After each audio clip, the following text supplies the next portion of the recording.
planning your family vacations can become stressful with all the tips we hear and how, when to use booking your flights. So when is it really the best time to book airline tickets in and out of Buffalo, New York?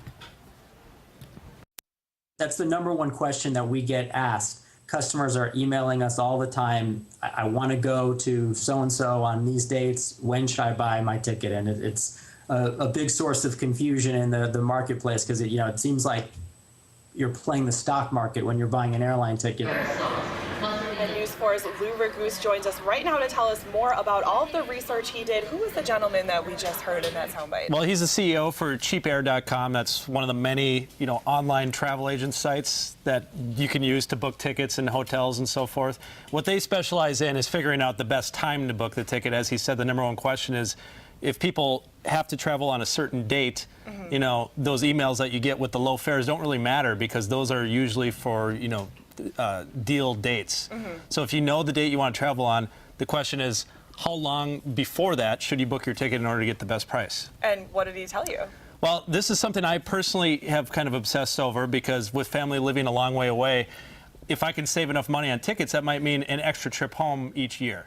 And a lot of people can relate to that for sure. Yeah, exactly. And especially when you book online, you want to get the best deal because it's all in front of you, and you can check back after the fact and you know when it's gone down, and that can be frustrating. So Jeff Klee, who you just heard from, did a big nationwide study. He studied millions of flights. And what he found is nationwide, 54 days before the flight is when, on average, the ticket is the cheapest. Why is that? It's not farther out than that or closer to the date? Why is that the sweet spot? Essentially, the way that it works is when tickets go on sale almost a year before the flight, they're pretty high because they're in no rush to sell them.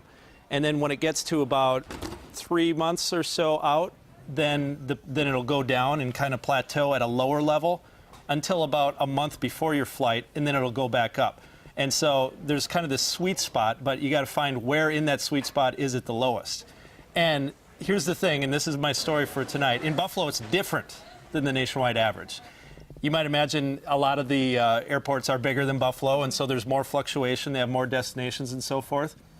But Buffalo's not one of the smaller airports in the country either. So there is a definite sweet spot for Buffalo as well, and that's what I'm talking about in my story tonight.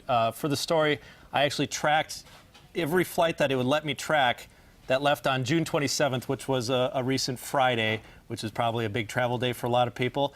And I watched it for several months so that I have record of where the price was for each flight on each day.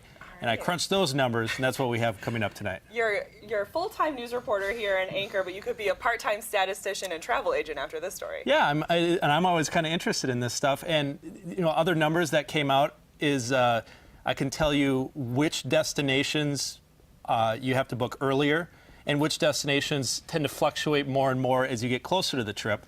Because Buffalo has a lot of destinations actually, and there is a lot of difference between 3 months out for one place and 1 month out for another place. All right, very interesting. Tonight on News 4 at 6, Lou Raguse hopefully can help you plan those last-minute summer vacations. Thanks so much for being here this morning. Thanks for having me.